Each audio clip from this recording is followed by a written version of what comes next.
Olá, aqui estou eu mais uma vez com aqueles pensamentos que vão de vez em quando surgem assim e ultimamente, assim na minha vida devocional, nas minhas reflexões, tenho pensado sobre certas áreas. Estava a pensar assim acerca dos propósitos e das promessas que todos temos em Deus. Não são alguns, todos temos promessas em Deus. Eu estava assim a pensar assim acerca de Moisés, acerca da vida de Moisés, um homem tremendo, um homem que teve pura e simplesmente que tirar um povo e liberar um povo de um cativeiro e levá-lo para uma terra prometida. E para isso eles tiveram que dar uma volta muito grande. Mas não é sobre isso que eu quero falar. Estava a pensar naquela passagem do Mar Vermelho, em que nós vemos, toda a gente conhece, passagem do Mar Vermelho e que o mar se abriu para o povo passar.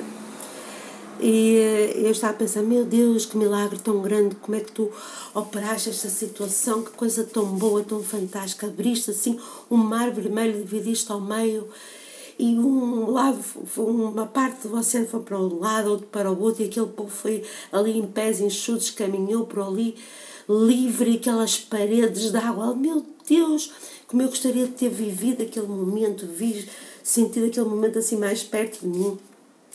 E entretanto veio-me logo aquele pensamento ao coração alto, aquele mar abriu-se, mas quem teve que dar aquele primeiro passo foi Moisés, que teve que estender aquela vara para que aquele mar se pudesse abrir. E eu, bem, isto não é nada de novo, mas automaticamente vem aquela situação também em Josué, quando ele tem que atravessar o Rio Jordão e levar a Arca da Aliança, e teve que passar também, porque também era a época das chuvas e das monções, e o rio estava cheio, e então ele tinha que passar e levar a arca também para o outro lado, e tinha que passar por um rio. Eu disse, meu Deus, também Josué, por onde ele passou com aquela arca, a Arca da Aliança, a arca que representa a glória de Deus, a pés enxutos também aquele rio secou. Que coisa, meu Deus! Eles estiveram parados, quem levava a arca estava parada no meio do rio e o povo passava a pés enxutos também. Mas o que é que Josué teve que fazer também? Meter o pé. Quer dizer, Moisés teve que pôr a mão, Josué teve que pôr o pé. Eu disse, bem, isto alto, Deus quer dizer algo aqui nesta hora para mim. Deus faz a parte dele. Deus vai sempre fazer a parte dele. Ele promete e vai cumprir. Mas eu tenho que fazer a minha parte. E a minha parte é o quê? A minha parte é aquilo que ele está a requerer de mim naquele preciso momento. Ou que ele, naquele preciso momento, ele precisou que Moisés fizesse assim, assim, assim, assim. Obedecesse à palavra dele. Obedecesse àquilo que ele estava a dizer. Não é? Com Josué igual. Josué teve que fazer assim. E Deus veio e disse, tu vais passar e vais levar a arca para aquele lugar, mas tu tens que obedecer. Esta palavra obedecer não me sai da cabeça. Até que ponto nós temos as promessas, nós temos queremos algo de Deus, queremos coisas grandiosas de Deus, mas não fazemos, não estendemos a nossa mão, não metemos o nosso pé. Primeiro temos que ser nós a fazer. Primeiro temos que ser nós a fazer a nossa parte. Mas é assim, Alina, perguntas, Deus precisa que tu faças. Deus é o Deus dos impossíveis, é o Deus dos milagres. Ele, basta uma palavra dele e os montes se removerão. Basta ele fazer assim um estalar de dedos e tudo acontece. É verdade. Então porquê é que Deus quer que a gente faça? Se ele pode fazer tudo pura e simplesmente com só estalar de dedos, só com um telinho. Ele quer que a gente faça, que é para nós possamos crescer e ver e ficar cada vez mais dependentes dele. Porque se ele fizer tudo no tempo em que a gente quer, em que a gente acha que merece, em que a gente acha que deve ser, e só porque achamos que merecemos, nós nunca vamos ter experiências vivas com ele.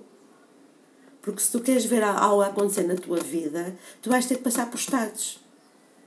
Tu vais ter que passar por estados provisórios na tua vida. Passamos por estações, assim como há o outono, há o inverno, há a primavera e há o verão, assim também há esses estados na nossa vida espiritual e há esses estados em tudo que nós queremos alcançar. A verdade é que muitas das vezes, e nós vemos nas igrejas, e vemos eu falo para dentro, Eu falo para aquilo que eu vejo, para aquilo que eu vivo. Vejo que ministérios não avançam, ministérios estão tristes, estão apagados, a palavra é sempre a mesma, o pasto é sempre o mesmo, a ervinha é sempre a mesma. Porque o povo está à espera da promessa, mas não age nada em prol da promessa. Temos que agir. É tempo de agir e não só de falar. Nós temos que agir. Nós queremos ver um louvor super abençoado, cheio da presença de Deus. Há que aquele povo e aquele grupo de louvor trabalhar intensamente, ensaiar intensamente e orar intensamente. Queremos ver uma palavra produzir coisas completamente diferentes. Há que orarmos muito, jejuarmos muito. Queremos ver a nossa vida profissional mudada. Se tiveres que jejuar para alcançar um emprego melhor, vais ter que fazer essa parte. Nós temos que fazer a nossa parte. Nós temos as promessas, não podemos ser como Sara. Sara e Abraão receberam uma promessa. Ela era uma mulher estéril. E quando o anjo veio e lhe disse que ela ia conceber, ela riu-se. Riu-se na cara do anjo. E o que é que ela fez? Ela deu umas voltinhas e tal, e fez com que Abraão se deitasse com sua serva para dar um filho, Ismael, que não era o filho da promessa. E a partir daí desenrolou-se uma série de problemas só porque não cumpriu e não soube esperar e não soube fazer as coisas e obedecer à voz de Deus. Era este pensamento que eu queria deixar aqui, mais uma vez, nós termos a fé, tomarmos a posse com ousadia.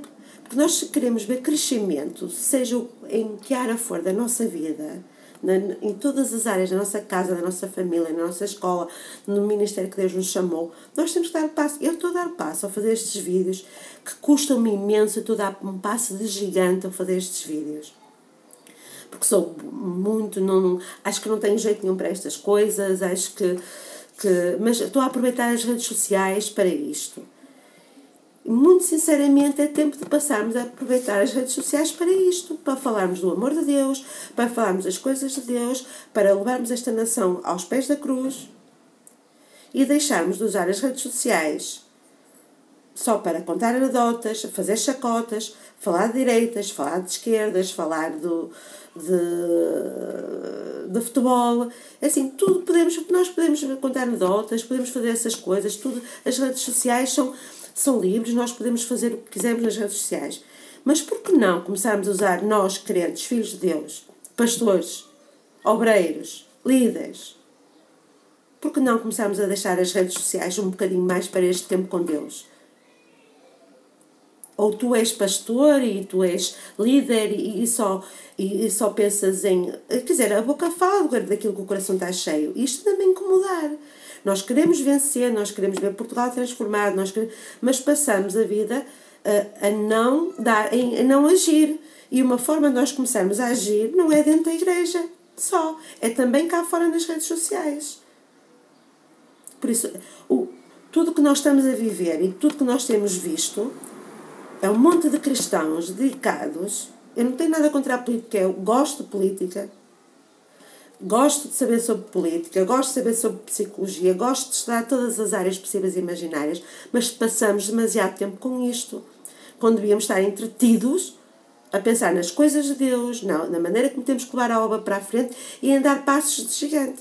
Basta das igrejas estarem paradas, basta de nós dizermos que somos cristãos e não fazermos nada e estarmos de braços cruzados, porque Deus deu-nos as promessas, nós temos as promessas, uns foram chamados para áreas todas completamente diferentes. Há que respeitar o espaço uns dos outros e anunciarmos o nome de Jesus.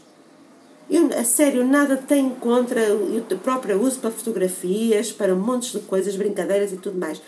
Mas até que ponto nós estamos a usar as redes sociais para isso? Até que ponto nós estamos a dar o primeiro passo? Até que ponto nós temos as promessas, assim como Moisés, como Josué, e não estamos a ter a fé e a ousadia de falar de Deus e a sacrificar mais o nosso ser em prol do cristianismo. Tudo está aqui para nos distrair, o futebol vem para nos distrair, a esquerda e a direita vem para nos distrair, o islamismo vem para nos distrair, tudo no mundo está para nos distrair. E muito sinceramente, eu acho que nós temos que começar a tomar posse, nós como cristãos temos que começar a dar o exemplo e pura e simplesmente levar as coisas com mais convicção, com a certeza que Deus quer operar milagres na vida do cristianismo. Porque a gente, quando fala do mundo, quando vemos o mundo em sofrimento, estamos a falar de pessoas, as pessoas estão a sofrer. E nós precisamos de estar prontos e espalhar a palavra de Deus e não viver constantemente com medo e sem ousadia de falar e ter vergonha de ser cristãos e termos medo de fazer as coisas, de dizer as coisas como elas são. Porque temos que abraçar isto de uma vez por todas. Pura e simplesmente temos que abraçar isto. Basta de tanta mesmice. Sério, eu não ia falar nada disto. Eu ia falar de tomarmos posse e de fazermos a nossa parte. Porque Moisés pôs o pé. Não, Moisés pôs a mão e Josué pôs o pé. Fiquem bem.